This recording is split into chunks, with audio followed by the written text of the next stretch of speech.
All right, so this is the scene that I took away from that video. There was a picnic table right here, which was nice, and a really cool tree that I started to sketch. And then a boat happened to go by. I think there might have been a water skier behind it, but I didn't get that. I just threw in that boat at the end. So I'm going to go ahead and paint this. This is my first video back, really, since I got back from Florida. And putting my dad in hospice and everything. I am just, kind of readjusting to life and I've been out sketching a lot, riding my bike a lot, but I haven't been recording any videos because, I don't know, I just can't seem to get it together. So today I'm going for it. We'll see how it works out. I am in my Pentalic Traveler's notebook. I'm using my travel palette. See, I can tell I'm rusty because the words aren't even coming to my head. And I am going to just treat myself, actually, and use a different brush instead of my water brush. But I think I will mist my palette. And I'm using a bigger mister, the Atelier Fine Mist Water Spray, which actually I used to use for acrylics. But it's nice at home instead of the mini mister to have that. Okay, so I'm going to go ahead and speed this up. If I don't say anything important, I might talk a little bit, but I'm going to start with my tree, and I need a good gray for that. And I find that with this palette, I'm using my French Ultramarine with, well, I actually like to take a little bit of the brown, which is it's called Roasted Coffee from Prima, but it's, I don't know, it's brown. Wow. And then I throw a little red in, and I get a nice gray, a good color for a base for trees. So I'm going to start there, and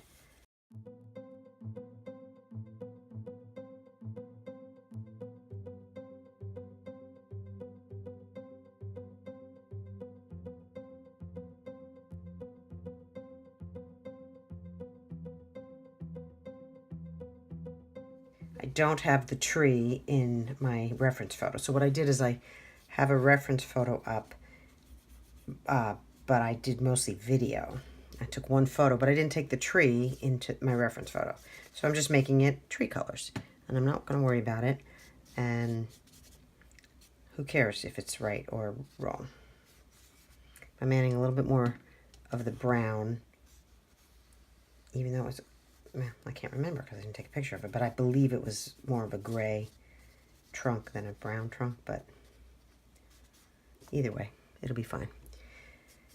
So let me say too, while I'm working, that I am in what is supposed to be my studio. This was my son's bedroom until he went off to college, but it has always been, when we moved to this condo, it's always been in the back of our mind that this would be my studio. And then after he left, which was almost a year now, my daughter, who does cosplay, started working down here on her costumes, or you don't call them costumes, on her cosplay. And it was nice to get her out of the living room, but on the other hand, there were there's so much fabric and scraps and everything. I don't know, I don't really like the way that's coming out. I think I'll let that dry for a little bit and move on to something else, maybe the water. So for the water, I'm using French Ultramarine. And for water, I like to use a little bit of, I think it's, do I use manganese blue? Nah, I can't remember anything. Okay, I wouldn't say that this water's very blue. In fact, it's quite yellowish, brownish green from the trees and everything, but whatever, we'll go for it here. So anyway, so my daughter's been really using I'm using the side of the brush. I'm coming over. She's been using this room to work on her cosplay, but she has her own bedroom with her own bathroom. And I said, let's make your bedroom into your studio. She's a lot of room in there, if we use it correctly. So we've been working on getting that set up and getting her stuff out of here. So this is supposed to be my studio. However, the problem with the studio is I have so much stuff. that I haven't dealt with since we downsized from a house to a condo. We moved rather quickly because the people who bought our house wanted to be in. I'm going to put some green in here for the trees, even though they're not really pine trees, so let me maybe change the shape of that. I want to put a little bit of green reflection because there's definitely green on the shoreline. So I want some green reflection in there. While it's wet, I'm putting the green in. And anyway, so when we moved, the people who bought our house wanted to get in there quicker than we were ready. So I ended up taking my whole art room studio and putting it in boxes and bringing it all with me. I never went through my mixed media stuff. I never went through any of my any of my art supplies, but I've been, a mix of everything for so many years. And so now I don't even want to show you. I could do a before and after if I get this studio set up the way I want it to. But I'm doing the trees along the shore right now. That seems to be what I want to do. So anyway, there are bushes along the bottom and then taller trees.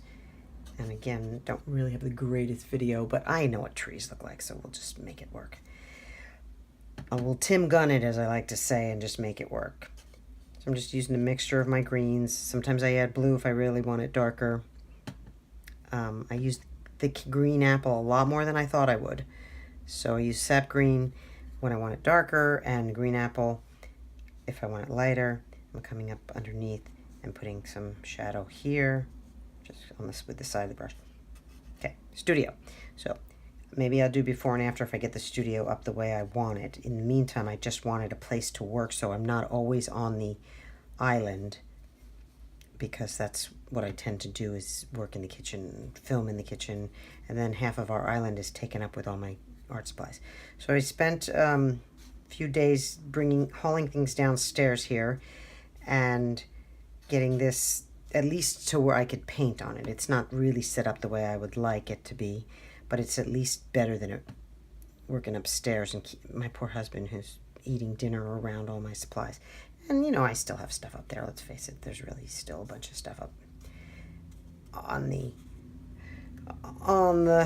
island and on the chairs, and because sometimes I just want to work upstairs. But the plan is to make more use of this, and even now I'm not sure how recording at this desk I have here is going to work, but hopefully things will work out fine. Okay, I'm not doing exactly what I want on these trees, so I'm going to come in here with a little sap green underneath my mix and give myself just a little bit of a darker, looser look in there. And these trees were they just lined the shore, but I had to stop and get moving because it takes a while. Urban sketching takes a while, and in general I end up having, I was actually going to do a video on that. Maybe I'll talk about it now and decide whether or not I want to use it. But the realities of urban sketching, and it didn't happen in this particular day, but there was a day that I was out sketching, and I actually only got one page done of the 2-page spread because I was asked to leave. The gentleman came up to me, and he did the thing where first he says, "Well, what are you working on? What are you drawing?" And I'm like, "Oh, well, I'm trying to work on my perspective." And I started explaining what I was doing, and then the reality was he didn't care what I was drawing. He just didn't know how to approach me, and that's what he used. And then he said, "Well, are you a resident here?" And I was like, okay, so what you want is for me to leave. And he said, "I'm going to have to ask you to leave." And I was, all set. I had half a drawing going, and I was like, "Oh, you're kidding me." Okay. So these are some logs that are on this shore. I seem to remember that. Anyway, so I had to move, and I just moved a little further down, but by then I was already kind of just mad. And in fairness to him, it did say this is not a bike path and it's private residents only. I don't know why I'm making brown because I'm talking, I'm not focusing. I need some more green back here. Let's see. But, you know, again, in fairness to him, it did say, there was a sign that said private property, but it was a place that, you know, it was like, it looked like a road and it looked like a perfect place to set up, and he was not having it. And I had to leave. So I only got half of it done. I worked a little bit more, but again, I was ready to leave. I was just kind of like, I'm done with this. And I get like that. And so that's one thing. And then sometimes people come up to you when you're sketching and talk to you and distract you and ask you questions. And that's fine if you're the kind of person who can work through it. I am not, so I stop what I'm doing and then it's like, where was I? And often I have to use the restroom, and since I bike everywhere, I have to lock my bike up and find a restroom in the city that isn't populated by, you know, some people that you... So I find my favorite spots, and I'll get some more trunks in here just for this background. And I'll come in, maybe put some more marker in later on that. But yeah, so you end up having to watch, you know, who's behind. In the city, it can be kind of dangerous. And as a woman in the city, you know, I've had people come up to me and, you know, kind of some shady, unsavory looking people that you think, okay, is this person going to try to steal my bike while I'm sketching? Should I keep, you know, or we have a large homeless population, and there are plenty of people who are, you know, screaming, and they walk by you screaming, and you're thinking, okay, here I am just trying to sketch a flower or a scene, you know, and it can be a little bit frightening, so that you have to be careful of. And I'm sure it's not just women who have to be careful, but there is definitely that element added to it, you know, a little bit of fear. And you have to be careful. You have to watch what you're doing. You have to keep your stuff locked up. You have to not trespass, and so all those things can really, the realities of it are, it's not quite as romantic sitting there sketching out in the middle of the city as it is in the safety of your own home, where you can look at a photograph. And speaking of, my photograph just went down. Where is it? Come back. Okay, so I did a little in the water. I did a little reflection. I got my little boat guy. I usually, for some reason, want to make the boats red. I'm going to go to, this is just a low Cornell #2 round, and get a little red in here and just put a little red on that boat, because just to add a little bit of color, and a little red on the hat. And then these are blackberries. And I think those are more blackberries. I'm not sure.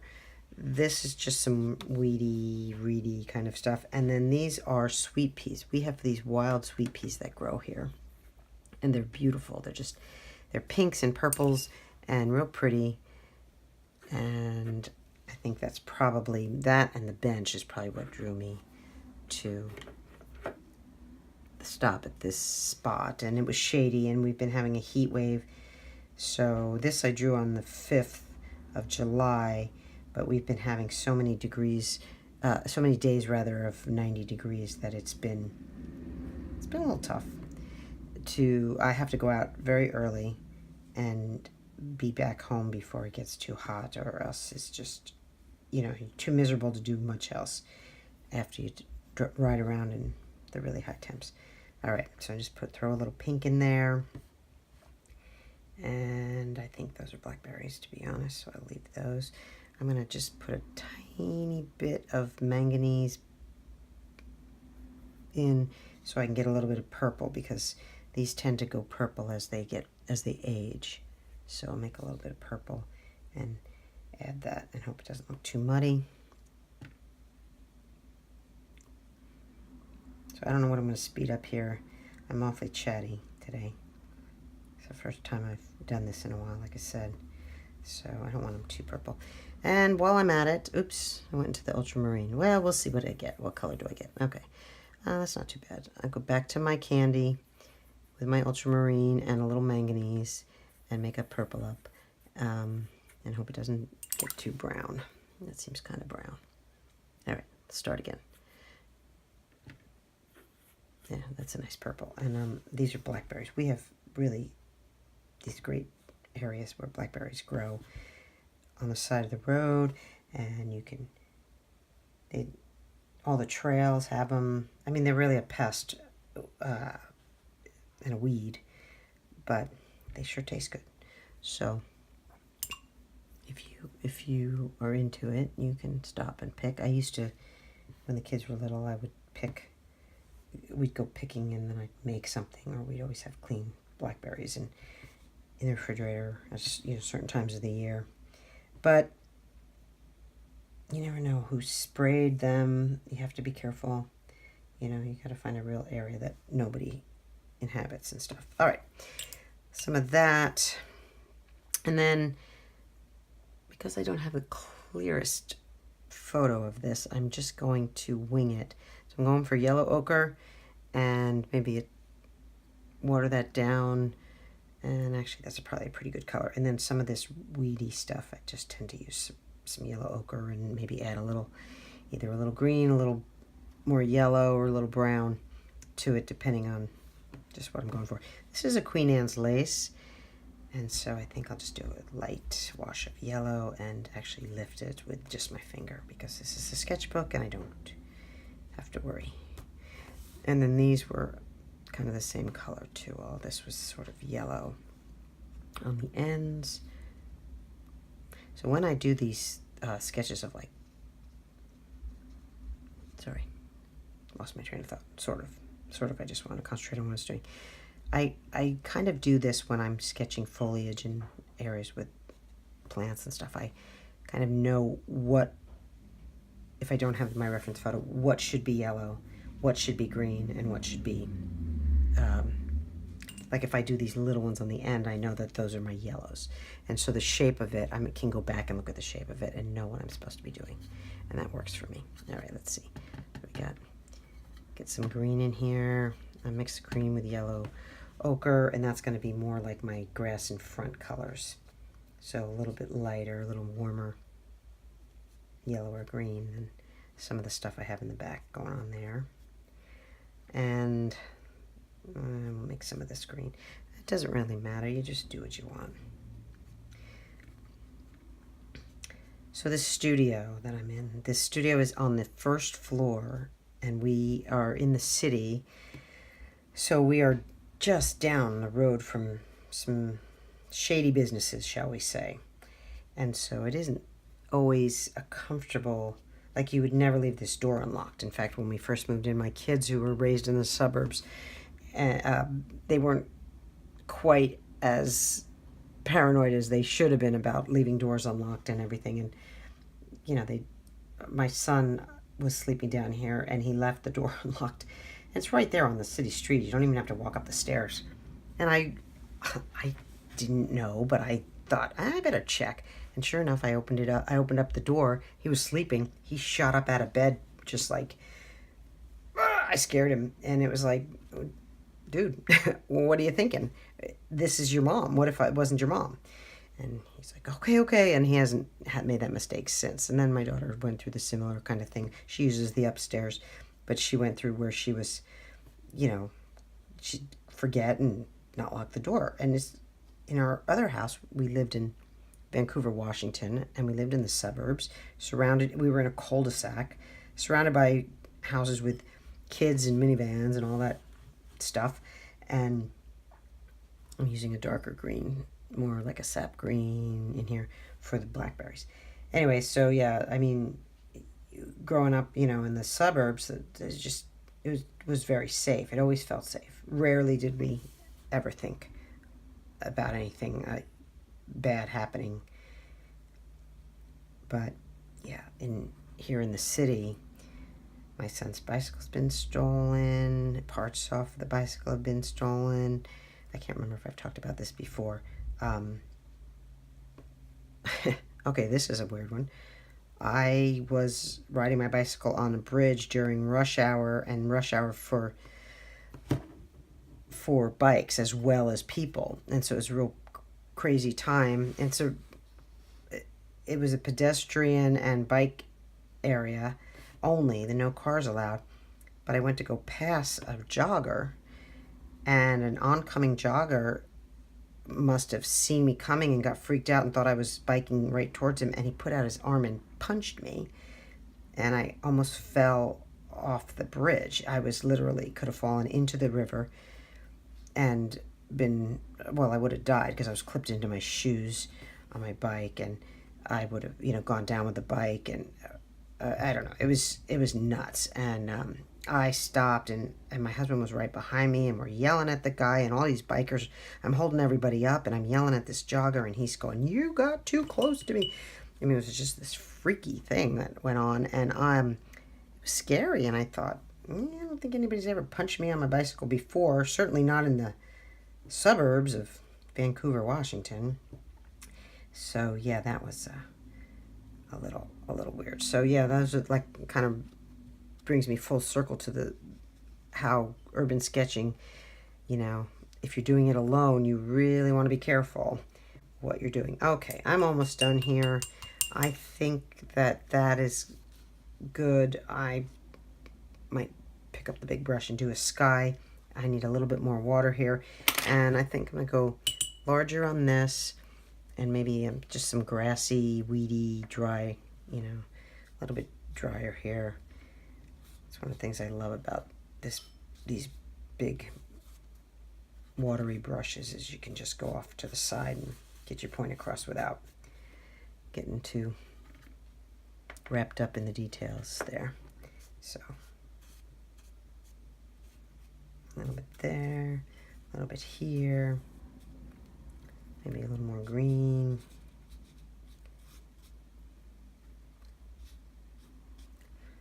I'm gonna just come in and get some straight yellow ochre because that, I like the way that looks too, added to this. And then I'll come back and get some more, maybe a touch of brown in there. Get some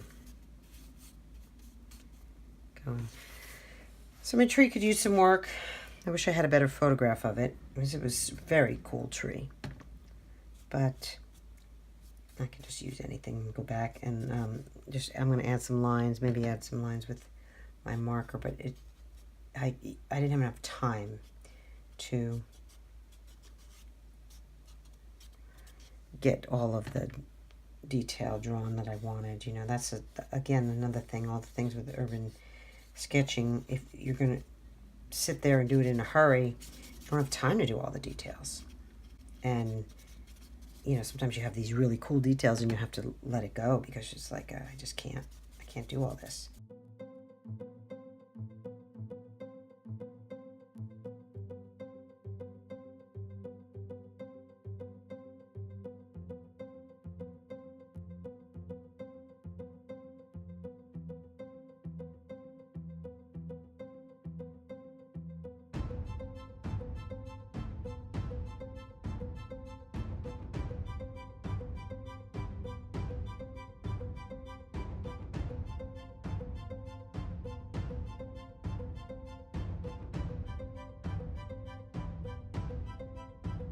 So there we go. That's my little urban sketch drawing of the waterfront, South Waterfront. I did on the 5th of July, and today is the 30th, I think.